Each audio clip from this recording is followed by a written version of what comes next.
Let me ask you something, and I want you to actually think about this before you answer. What if I told you that the most financially dangerous vehicle on the American road today is not a Ferrari, it's not a Porsche, it's not even a BMW, it's a pickup truck?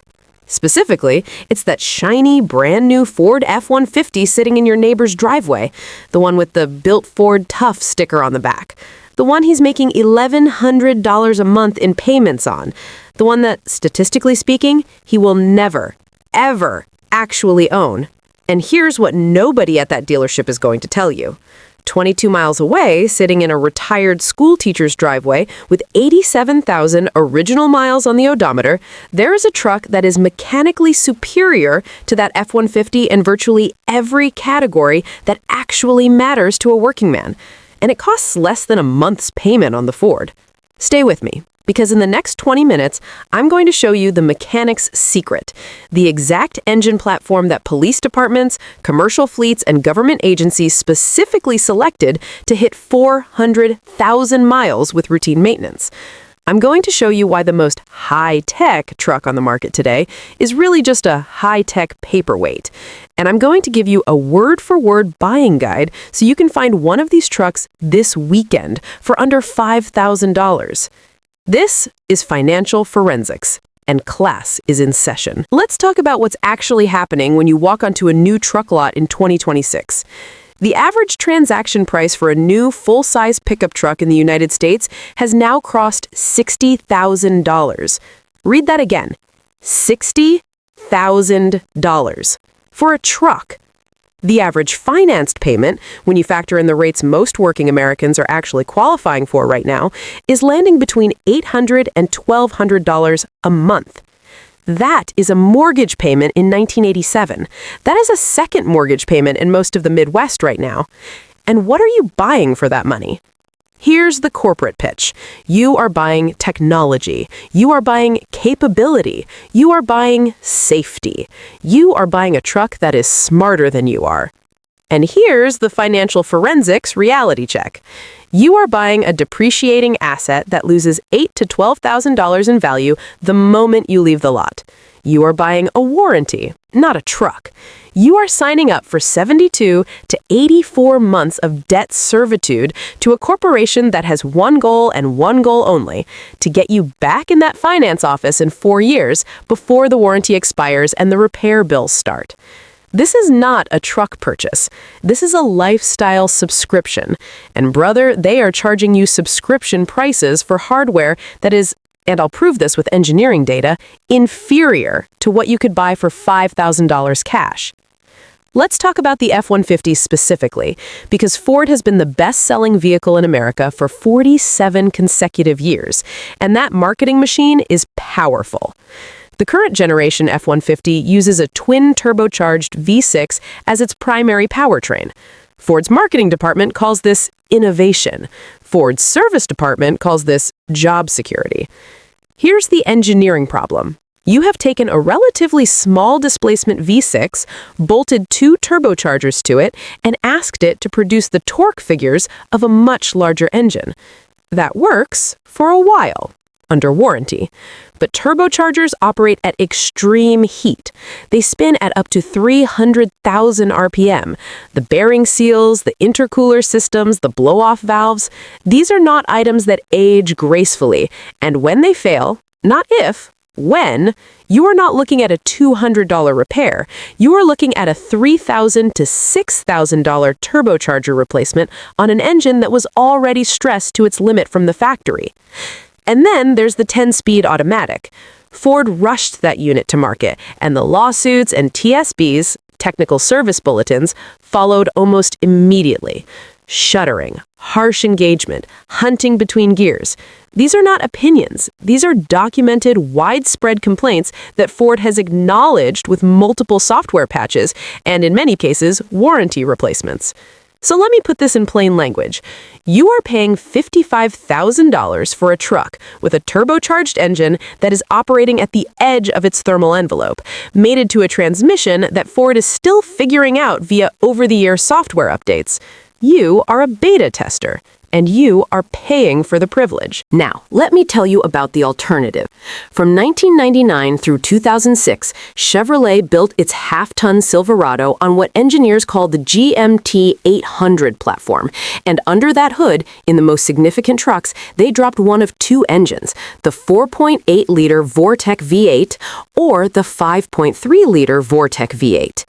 Now, I need you to understand something. These are not just old, reliable engines in the folk wisdom sense. These engines are members of the GM LS engine family, arguably the most successful, most durable, most proven V8 architecture in the history of internal combustion. Racing teams use LS-based engines. Hot rodders use LS engines. The United States military has evaluated LS-based power plants. These are not bargain bin motors. They are engineered excellence that GM happened to put in affordable trucks. Let me give you the forensic breakdown of why these engines last. First, the block. The Vortec 4.8 and 5.3 use a cast iron engine block. Cast iron, not aluminum, not a composite, not a thin wall casting optimized for weight savings and fuel economy numbers on a government test cycle. Iron, the same material they've been using to build things that last for centuries. Iron dissipates heat differently than aluminum. Iron tolerates thermal cycling, repeated heating and cooling, without the microfracturing and warping that aluminum is susceptible to over long service lives. When a fleet manager at a police department or a municipal utility company sits down to spec vehicles, they are not reading Ford's marketing brochures. They are reading engineering data, and that data pointed them repeatedly to the iron block Vortec. Second, the valve train. The Vortec V8 uses a pushrod design. 2 valves per cylinder, 1 camshaft located in the block, operating through push rods and rocker arms. This is sometimes described by automotive journalists as old technology, and they mean that as a criticism.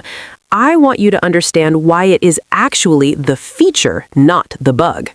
Compare this to a modern overhead cam engine, the kind used in the EcoBoost and in most contemporary performance engines. An overhead cam design requires camshafts located in the cylinder head, driven by a timing chain or belt system of significant complexity, variable valve timing actuators, cam phasers, solenoids, multiple sensors. On a twin-cam, twin-turbo engine like the EcoBoost, you have a system of such engineering complexity that diagnosing a single fault can require a dealership technician with a $10,000 scan tool and 3 hours of labor time. The pushrod Vortec? A competent backyard mechanic with a basic set of hand tools can perform virtually every maintenance and repair operation this engine will ever require. Valve adjustment, intake manifold gaskets, timing chain replacement. These are teachable skills. These are tasks that keep money in your pocket instead of in a dealership's service bay. Third, and this is critical, the GMT800 Silverado does not have active fuel management. If you own a newer GM truck, a post-2007 model, you need to hear this very carefully. GM introduced active fuel management, which they now call dynamic fuel management, as a fuel economy measure. It deactivates cylinders under light load. Sounds smart. Here's the engineering reality. The AFM system uses a set of specialized lifters, the components that actuate the valves, that are mechanically distinct from standard lifters. These AFM lifters have a collapsing mechanism inside them. And they fail. They fail at alarming rates. The debris from a failed AFM lifter can, and frequently does, circulate through the oiling system and cause catastrophic engine damage. This is not a fringe issue. There are class action lawsuits. There are hundreds of thousands of documented failures. This is a known systemic defect in engines built between roughly 2007 and 2021. The GMT800 Silverado, 1999 through 2006, has none of this. 0 cylinder deactivation, 0 collapsing lifters, 0 AFM-related catastrophic failure risk. Simple, robust, proven oiling system feeding simple, proven iron lifters. I'll give you the metaphor that will make this stick forever. The new F-150 EcoBoost is built for the duration of the warranty.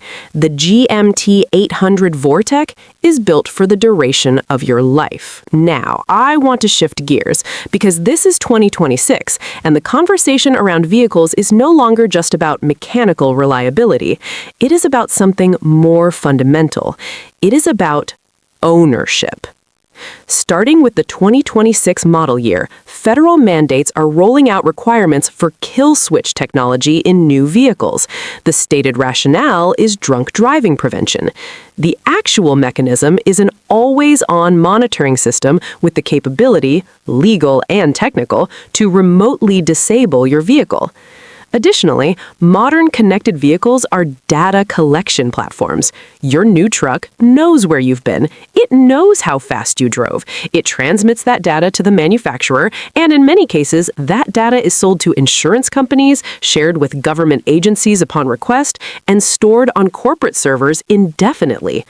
Your new F-150 has a cellular modem. It receives over-the-air software updates that, as we have already seen with other manufacturers, can change the functionality of your vehicle after purchase.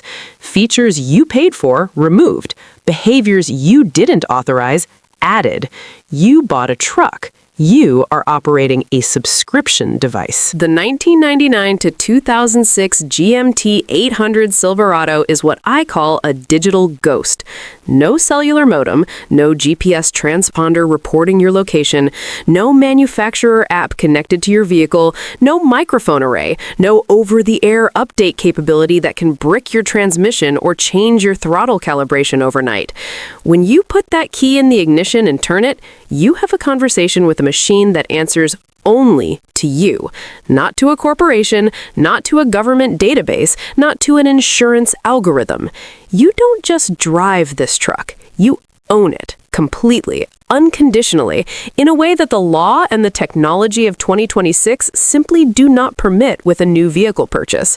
For a lot of men watching this video, that's not a minor feature. That's the whole point. Let's address the argument you will hear from every new truck salesman and every automotive journalist who is collecting manufacturer advertising dollars. Modern trucks are safer because of the aluminum body and the crumple zone engineering. And I want to give you the financial forensics, real-world working man response to that argument. Yes, modern crash engineering has made significant advances. I will not dispute that. In a controlled 40-mile-per-hour offset barrier test with sensors and cameras, a modern aluminum-bodied truck performs very well in specific metrics. Here is what the test does not measure.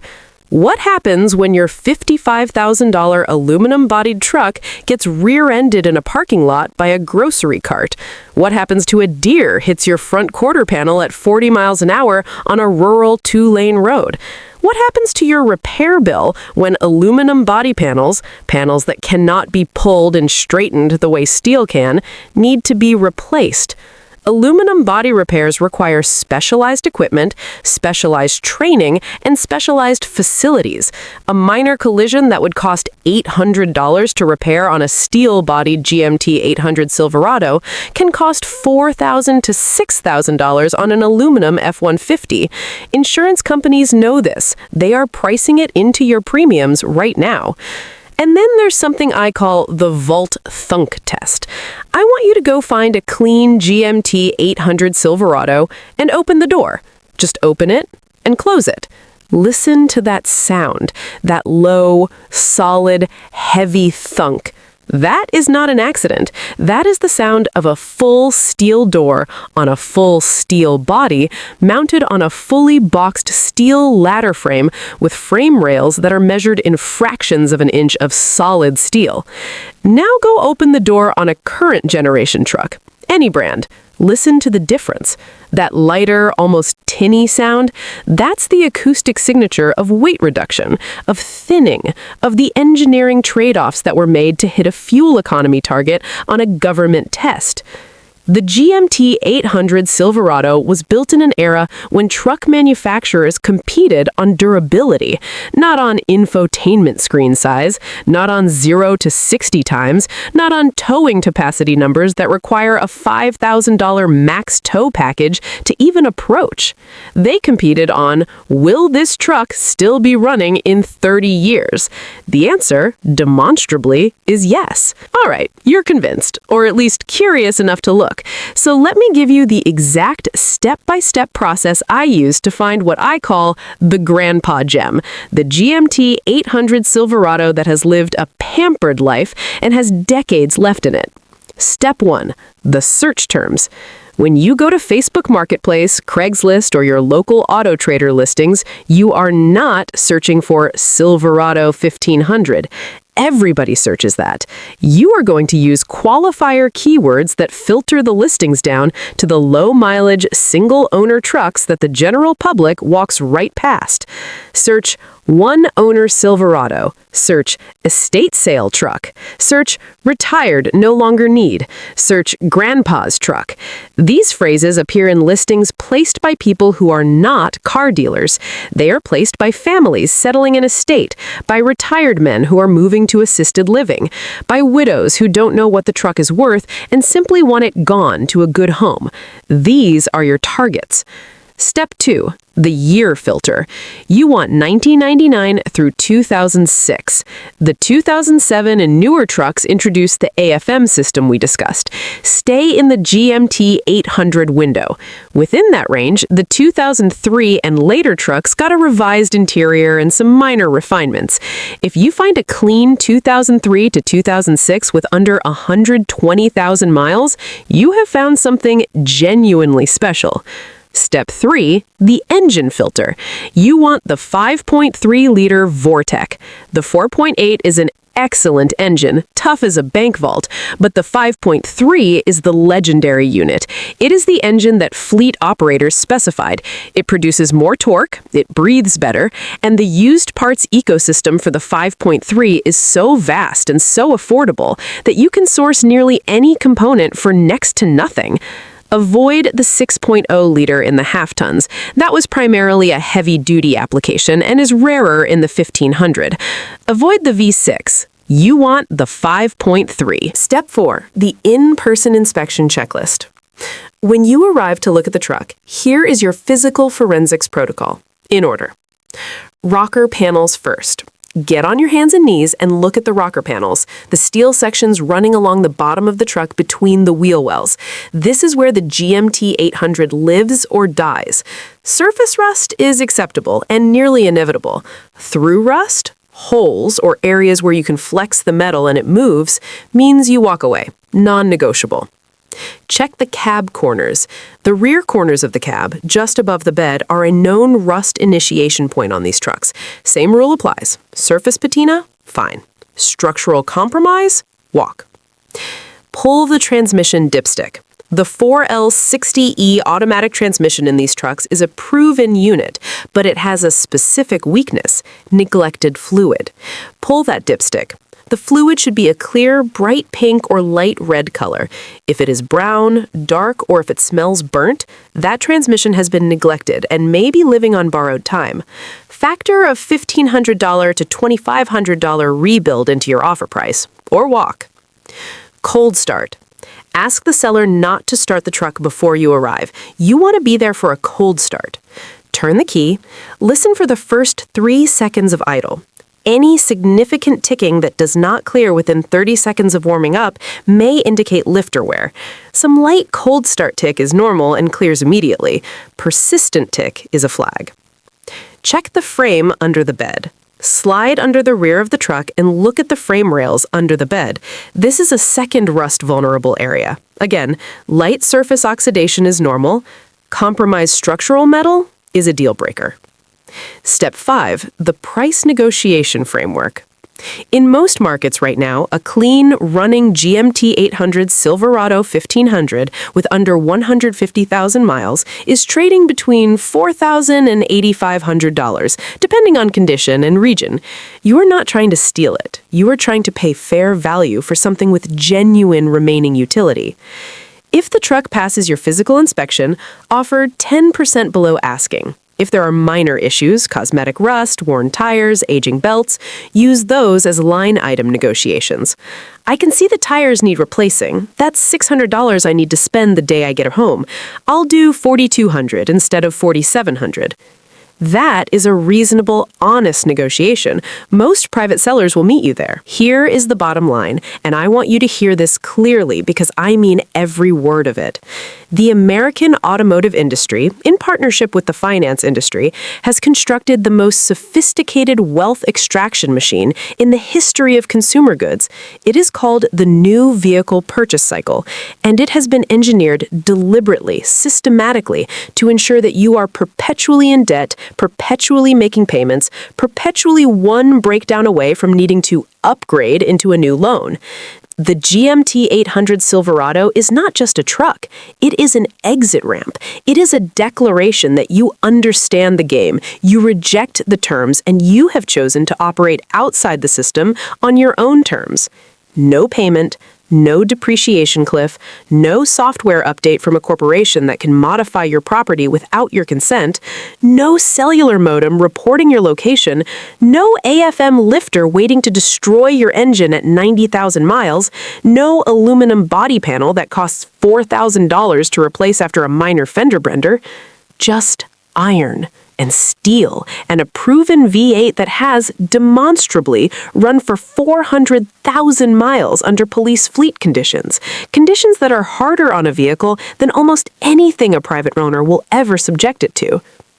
Stop being a lease slave. Stop being a payment of the month club member. Stop funding the quarterly earnings reports of companies that view you not as a customer, but as a revenue stream to be maximized and recycled every 4 years.